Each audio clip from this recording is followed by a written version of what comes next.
Now on 767 News, Alex Boyd Knight re-elected as Speaker of the House for a fourth consecutive term. President calls for unity at the first meeting of Parliament following general elections, and police confirms 30 charged following carnival celebrations. In sports, Phil Simons set to be West Indies head coach.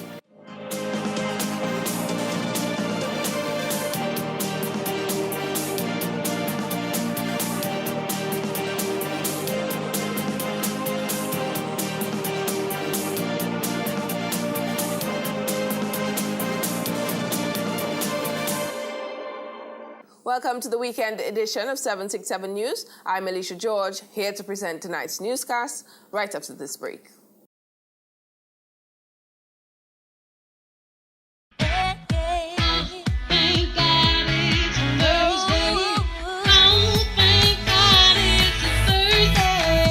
Count your Thursdays and win up to $24,000 in cash. For every $9 spent on Big 4, you get a raffle ticket to enter our weekly draws to win $4,000 cash every Thursday for 6 weeks. The more you spend, the more tickets you get, the better your chances of winning every Thursday.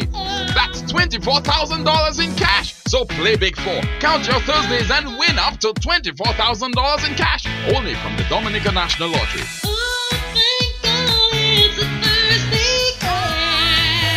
Promotion starts from February 24th to April 2nd.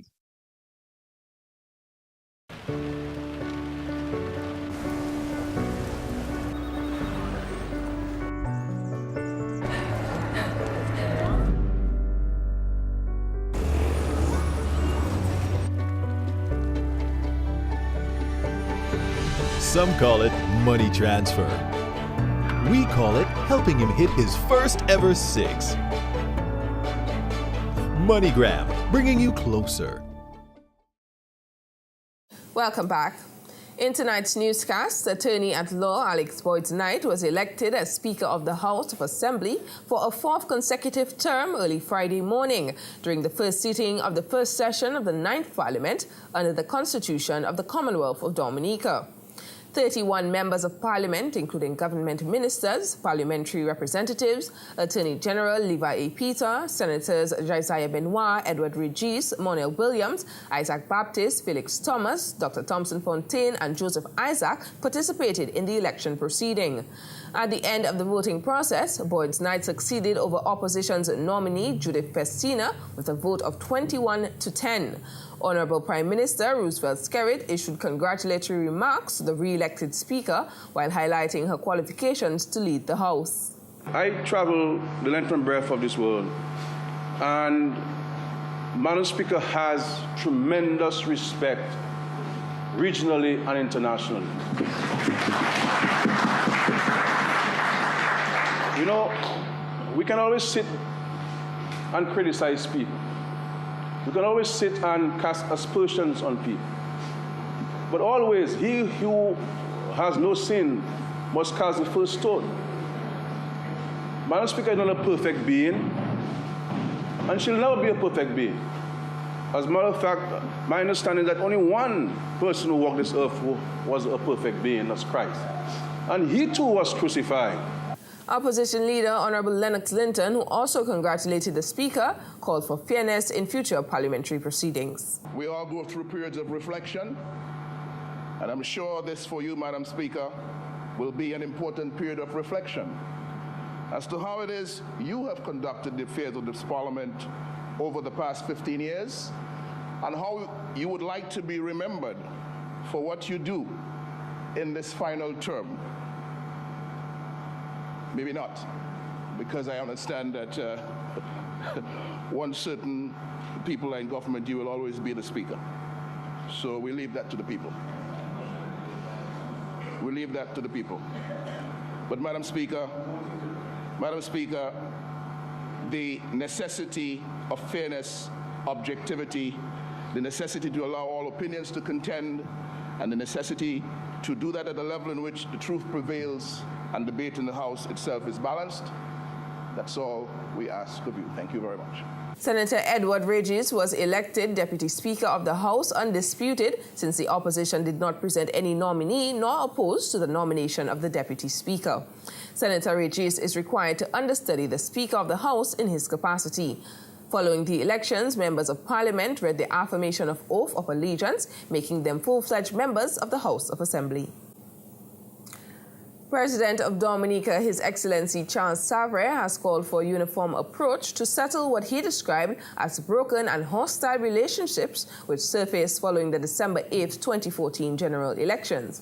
He made the call in his address at the first meeting of the first session of the 9th Parliament on Friday, February 20th, 2015. One unwelcome feature of general election campaigns in our small island communities is a string of broken and hostile relationships they create and leave in their wake. The separation of scarce human resources and capacities into colored camps of anger, bitterness, recrimination, and disinterest does not create an environment for moving the country forward in the interests of all, no matter how attractive and seductive manifestos and platforms may have been. The president called on everyone to be an agent of forgiveness and reconciliation so that all hands and minds can work cooperatively in building the country. President Savary is hoping for a general agreement from both the opposition and government on matters of development, underlining the many similarities in their respective manifestos. He also asked that they conduct the affairs of the state within the confines of the country's laws. A review and comparison of the manifestos of both political parties will reveal a congruence on most major issues, be they education, health, tourism, agriculture, manufacturing, energy, etc. It should not be too challenging, therefore, for there to be general agreement on the way forward. If there is to be order and development in the country, then the rule of law must prevail. Every citizen has the responsibility to act with restraint and respect, even in circumstances where he thinks he is being treated unfairly. As in all such circumstances, the law itself provides a mechanism for redress. It does the country no good when citizens go on a frolic of their own, doing whatever they like, whenever and wherever it suits them, with complete disregard for the applicable law and the effect of their behavior on others in the society.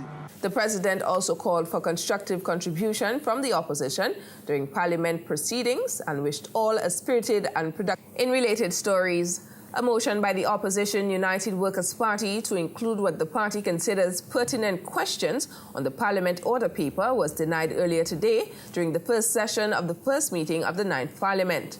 Leader of the opposition, Lennox Linton, moved to amend the paper under the adoption of order paper section of the proceedings of Parliament, citing Standing Order 16Q, public business, and Standing Order 31 as legitimate legislature to continue the amendment. However, that motion was denied by re-elected Speaker of the House, Alex Boyd-Knight. She informed the opposition leader that those same sections state exactly why questions from regular members of Parliament cannot be entertained at the first meeting of the House. At the first sitting of the House after an election, no such motion and questions are placed on the order paper. Now, there's a specific reason for that. And that has been from time immemorial, that is from the life of the Parliament. And this is because questions and motions come from members. And there is a standing order which says that you are not a member until you take your oath of allegiance. So therefore, no question can be entertained from a stranger, which is what you are until you become a member. I'm merely here to interpret the rules. I didn't make them. I wasn't even there when they were made. The point is, as we wrote the member informing him, there has been a precedent for this not happening. There is a basis for that precedent, and it is simply that You were not a member at the point in time which you sent directed questions. So therefore, that ends the matter. Some concerns which would have been presented had the motion not been denied include the alleged racketeering of visas and work permits in the Ministry of Immigration and Labor, government's role in Bitcoin, Dominica's debt to Petrocaribe, the impact of Black Sikatoka, tourism, and the status of a grant for senior citizens in the 2014-2015 budget. However, the House ruled that the order paper would be adopted as circulated. And we couldn't leave the Parliament without speaking with some of its members about their first impression of the first of Parliament proceedings. Here are reactions from a few members. Well, it's just a very humbling feeling. Again, very thankful for the Prime Minister and the government for giving me this appointment. And it's a learning experience, I must say. I was very glad to see the exchange between the Speaker and the members in terms of determining certain matters, passing a ruling, and also to listen to His Excellency's presentation to the Parliament. I think is very fitting, given that he focused so much on sustainable development. On the first sitting, we had some arguments about interpretation of the rules, the standing orders. So I found that to be very interesting. The President's speech in particular, I found that there were very salient issues that one can say that were inspirational or are inspirational. One of which is that he called for Dominicans of different political ideologies to come together and to work in the common interest of Dominica. I found that to be very, very, very important to Dominica, especially in view of the fact that we are Christians, and as such we have to forgive each other. We have to understand that in this intellectual dispensation that we can have different views and yet work together, collude together in the interest of Dominica. The first thing was great. It was interesting seeing how persons conduct themselves, and I look forward to the debate that will commence at 3 o'clock. In terms of pushing forward our agendas. I have not seen any parliamentary proceedings before. The most important thing to me is getting things done for my ministry. That's the most important thing to me. Okay, so we can expect a lot of big things from you? Yes. Not necessarily big, but important things. I've pretty much come to understand what to expect after 15 years of one speaker. I know what to expect in the House. We'll have more of the same. But we're still hoping that good sense will prevail and then we'll get some justice and fairness. Because that's what the people expect anyway. After 15 years, they expect some change. Okay, we didn't get a change of a speaker, but however, we could have a change in terms of more fairness in the Parliament. From last general election, I have really felt re-energized, ready to do the work to move the country forward. I mean, we started the work and there is much to be done, so I will spare no effort to do everything that I have to do to ensure that we can keep in line with our plan for development of this country. With the Labour Party administration, I am fully on board and ready to keep rolling. Well, it's not my first time in Parliament. I was a senator in the previous, before the elections. So, same feeling.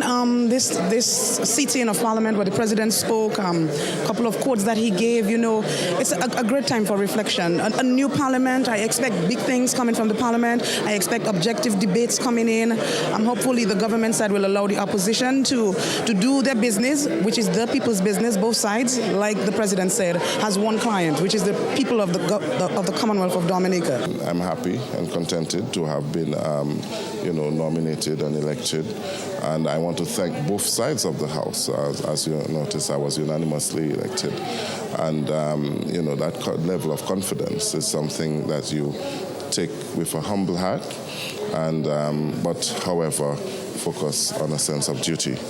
Because I think that the Parliament impacts all Dominicans in one way or another, and so we have to be as serious as we can. Do you think that your position as Deputy Speaker would strengthen your position as Chairman of the Granby Council to get things done in the community? No, I don't think so. I think the Granby Village Council is already a very strong council, and we wouldn't need Parliament per se to strengthen. I think local government is really the people in a community, and I think in Granby local government is alive and well. However, if needs be, certainly you use every instrument that you can to advance the cause of the people that you serve. I felt very comfortable in the House. I mean, today was just a day for formality and being accepted as a member in the House of Parliament. I mean, this first session of the morning, so this afternoon will be a little bit business. I hope to listen and learn. When 767 News returns, Goodwill man jailed for theft and an update on the murder in Layu River Park. Stay tuned.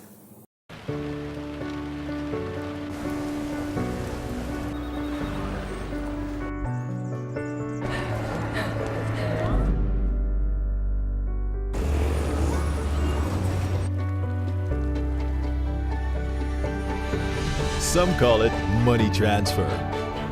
We call it helping him hit his first ever six. MoneyGram, bringing you closer. Pay absolutely nothing down and nothing further until Easter this carnival at Courts. Yes, it's time to head down to Courts and get everything for your home today and pay absolutely nothing until Easter. Offer applies to credit purchases 24 months and over. Plus, we'll even give you a chance to trade in your old item for something brand new for a nice discount. Up to $400 off. We'll even haul away the old item when we deliver the new. You've got to rush down to Courts today and enjoy this carnival with nothing down and absolutely nothing to pay until Easter. Plus, trade in for a discount. Courts, bringing value home. Welcome back. Sanfahan Pinad of Goodwill has been sentenced to 6 months in prison for theft. The 23-year-old appeared before Magistrate Kandeh Karet George and pleaded guilty to stealing a Samsung Galaxy S4, a SIM card, memory card, phone case, and face powder belonging to a female during the Stardom tent on February 11th. The stolen items were estimated at $2,343.17. The facts stated that the complainant had gone to the bar where she noticed the defendant lingering around her. She paid for her drinks and sometime later she went into her bag to find her phone. She noticed the front side of her bag was open and the items were missing. She reported the incident to police the following day, and acting on information they received, the investigating officer had a conversation with another police officer who handed him the phone and the case which he had found at the home of the accused. During his mitigation plea, Pinat told Magistrate Kandeh Karet George when the incident occurred, he was not in the right frame of mind, and the complainant herself was drunk at the time. He also added that the phone had fallen, and when he brought it to the complainant's boyfriend, he received a burst head. Restitution was ordered for the phone and its case. The other items were not recovered. Meanwhile, Zara Shaw of Pottersville has been placed on $3,000 bond after he was charged with threatening a police officer on February 16 from the Stock Farm Public Road. He pleaded not guilty and the prosecution had no objection to bail. His father, Bernard Shaw, stood as his surety. As part of his bail condition, he is required to report to the police headquarters every Monday between 7 a.m. and 7 p.m. In other stories, a number of stakeholders on Friday gathered at the La Flamboyant Hotel where they participated in a one-day workshop titled Reduction of Post-Harvest Losses Along the Food Chain in the CARICOM Sub-Region. This workshop was timely since the problems of low agricultural productivity and food security in CARICOM countries are exacerbated by a high incidence of post-harvest losses. These losses cause severe reductions in the quality and quantity of foods, thereby affecting incomes and impacting on the rural poor in the region. In an interview with 767 News, Bristol Lawrence, the manager of the multi-purpose pack houses, said the workshop, which was facilitated by the Food and Agriculture Organization, FAO, focused on dashing and planting. We have looked at the statistics along with FAO as to what are the level of losses that are happening in the regional trade and especially in the Caribbean and the developing countries of the world. And it's alarming to say that 50% of fruits and vegetables are lost before they reach the consumer, and we have some 37% of roots and tuber which suffer losses before they get to the consumer.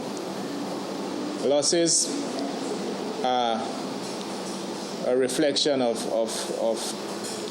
a cost to someone, and most of the time that cost is being placed on the consumer or maybe the huckster or the exporter who may buy produce and suffer some losses along the way. Reducing the incidence of post-harvest losses along the food chain in the CARICOM sub-region will contribute to a number of factors. Such factors include improving food availability to address food insecurity, increasing economic access to food through job creation and income generation, development of efficient logistics systems to improve market access by delivering the right product at the right time. This is a workshop organized primarily for the exporters, the hucksters, and we're trying to capture also the boat owners and the captains, the persons who transport produce to the boats, and the people who operate inside of the pack houses and packing stations who deal with fresh produce. Meanwhile, veteran huckster Patrice Simon said the workshop was very beneficial to her. She said there are many hucksters who engage in practices which negatively affect the trade, so this workshop was timely.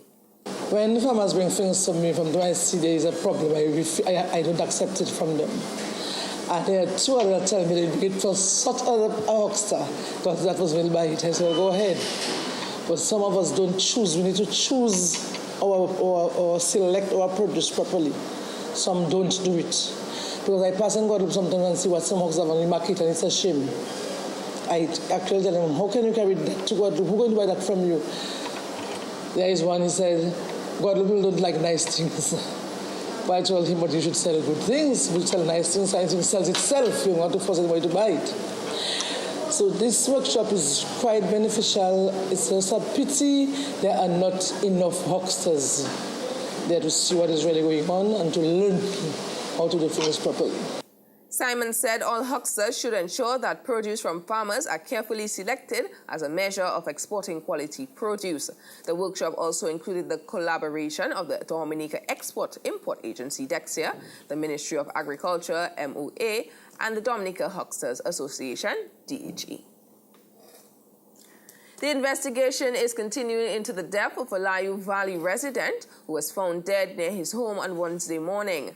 Police Public Relations Officer ASP Claude Wicks, in an interview with 767 News on Thursday, said the matter is being investigated as a suspected homicide. It seemed to be in his mid to late 40s. He seemed to have a bullet wound, what appeared to be a bullet wound on the body. It appears to be a suspected homicide. We are investigating this matter as well. We are speaking to witnesses, and when I say witnesses, anybody who can possibly assist. That is, if they heard anything, if they saw anything, whatever it is. This is all the entire gamut of investigations. That's what it's all about. The body was moved from the crime scene to the Princess Margaret Hospital, where he was pronounced dead upon arrival. A post-mortem examination will be performed, which will be followed by a coroner's inquest. Reports are that the man is known by his alias, Tete. However, ASP Wicks said the identity is being withheld since they are in the preliminary stages of the investigation. It is alleged that the unknown assailant set fire to the victim's small home, which was located near where he was killed. The home was completely destroyed by the blaze. And in other news, over 30 individuals have been arrested and charged for being armed with an offensive weapon on the carnival route during the carnival hours. Most of the individuals who appeared before a magistrate pleaded guilty to the charge, which carries a minimum fine of $1,000. Frederick St. Miguel Timothy of Monbruce, who was armed with a scissors and ice pick in the carnival ban on Monday, was ordered to pay $1,000 by April 30th, 2015. When he was approached by police officers in the ban, he said he had the weapons to protect himself. According to him, people are always troubling me, so that is why I have it. Meanwhile, Cedric Kippleton of Grand Fort was fined $600 for being armed with a knife on Carnival Monday. In mitigation, he told the court this was the first time he had done this, and he was sorry for his actions. The fine must be paid by March 31st, or in default, he will be sentenced to 2 months in prison. Dorian Duran of Bath Estate also received an $800 fine for possession of a knife during Juve morning. That fine is payable by April 15th, or in default, 3 months in prison. Another, Akeem Mitchell of Roseau, was fined $600 after he was found with cannabis in Triple K Ban on Carnival Monday. He pleaded guilty. The fine is to be paid by March 31st, 2015, or 2 months in prison by default. Chief Magistrate Candia Caret George presided over all the matters. And parents are being urged to raise their children properly, as this is instrumental in reducing the instances of criminal activity on the island. This serious but positive message came from Police Public Relations Officer ASP Claude Wicks following the charging of a 17-year-old with the Juve morning murder of 26-year-old Ken Mitchell of Gallior. While we cannot be everywhere at the same time, I definitely would look at the attitude of people. What is it that's in the minds of our people, particularly our young people, as to why they would want to behave in that way, given the fact that they're being warned, they're being admonished. And I'm sure many parents and adults and others are advising and warning as a result. Why are they callously, flagrantly, blatantly disregarding the law and instructions? And it means, therefore, while we have to develop our strategies to deal with the situation, but we have to look at the whole socialization process with regard to the family and as it transcends to the different areas, social agencies, schools, churches, civil groups, and so on. ASP Wicks said more needs to be done aside from the legal framework of the court, where individuals break the law and are punished for doing so. ASP Wicks stated the effective policing of the country should not solely rely on the police officers, as this requires a full organizational approach. The prevention, the preventive measures, yes, the police strategies and so on, like we did, and we were there. But like I said, we have to get back to the socialization, the nurturing, the education of our youngsters at home. They've got to get into civil groups. And I've always said that the village council, people must get on board and have town hall meetings. We have to find ways and creative ways to seek to curb or to minimize the impact or the proliferation of this kind of deviance and attitude. Or else, if we just let it go by and say, oh, it's young people, this thing will multiply, it will become infectious and can affect the entire nation. The senior police officer noted if the economic growth of the country is blemished by instances of crime and deviant behavior, it will certainly affect all citizens, if not directly, then indirectly. He said all stakeholders need to seek a unified approach in arresting the situation of crime on the island.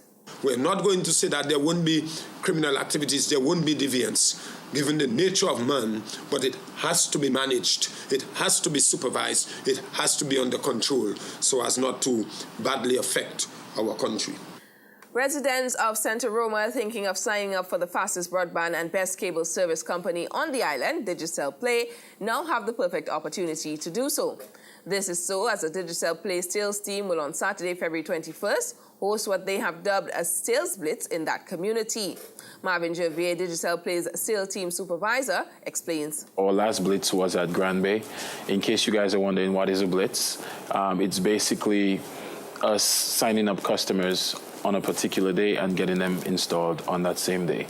And tomorrow we are taking our event to Santa Roma, which is one of our new locations. He said Santa Roma was selected as a location for this sales blitz as that company is now live with Digicel Play's high-speed broadband service in addition to a fully upgraded cable service network. On top of that, what we are also going to have is at Goodwill tomorrow, we're going to have a car wash event teaming up with Red Cross. So just in case you guys are passing through, you're going to the Princess Margaret Hospital, you will see that Digicel Play tent outside Red Cross. Basically, it's $10 a wash, so feel free to come in, bring your vehicles, get washed. If you are one of our subscribers, you have a chance to still get HBO, which is one of our new premium channels, free for the first month. In case you're wondering what the premium channel itself entails, it's like 6 HBO channels. So you get HBO Family, HBO Prime, HBO East, HBO 2. It's a bunch of channels that we're offering. So tomorrow, look out for us, look out for the Digicel Play bus, look out for my face. We're going to be in Santa Roma tomorrow. Gervais said the event is expected to begin from 9 a.m. He also stated that new customers have the opportunity to sign up for a Digicel Play bundle, which includes a high-speed 8-megabyte broadband package, a Digicel cable service featuring 86 channels.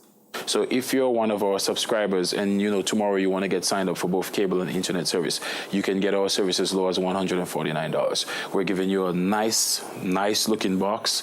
You're going to have your parental control. You're going to have your program guide where you're going to be able to see what show is coming up next, what your new shows are going to be 7 days from the time. You're going to be able to see who's starring in that movie. So it's basically, and it's also HDMI compatible. So that is what we're bringing tomorrow to Santa Roma. Customers who only want the new digital cable service can sign up for a package deal and get 50% off for the first 2 months. And that's it for local news. The latest in sports news is coming up next with Larry right after this break. Introducing the Ashley Collection at Quartz. Quartz has joined with Ashley Furniture, the #1 selling home furnishings brand in America, to bring you the most extraordinary furniture selection at unbeatable prices. It's now easier than ever before to find that perfect furniture piece for your home. And what's more, you can add that special touch with the right accent piece from our range of designer accessories from Ashley. Create the perfect look for your home with the Ashley Collection at Quartz. Quartz, bringing value home. Visit the new Ashley Gallery at our Roseau store.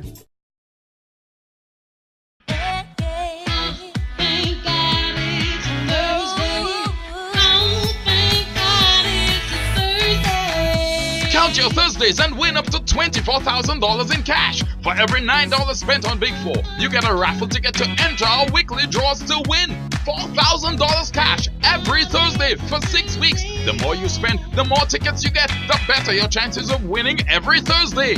That's $24,000 in cash. So play Big 4. Count your Thursdays and win up to $24,000 in cash. Only from the Dominica National Lottery.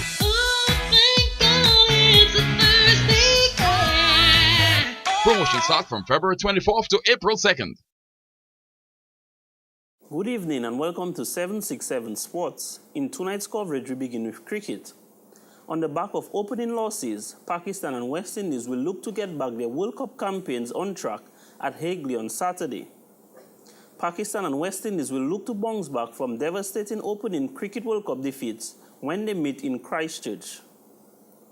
Misbah-ul Haq played a captain's innings of 76, but could not stop Pakistan crashing to a 6th consecutive World Cup loss against bitter rivals India in Adelaide.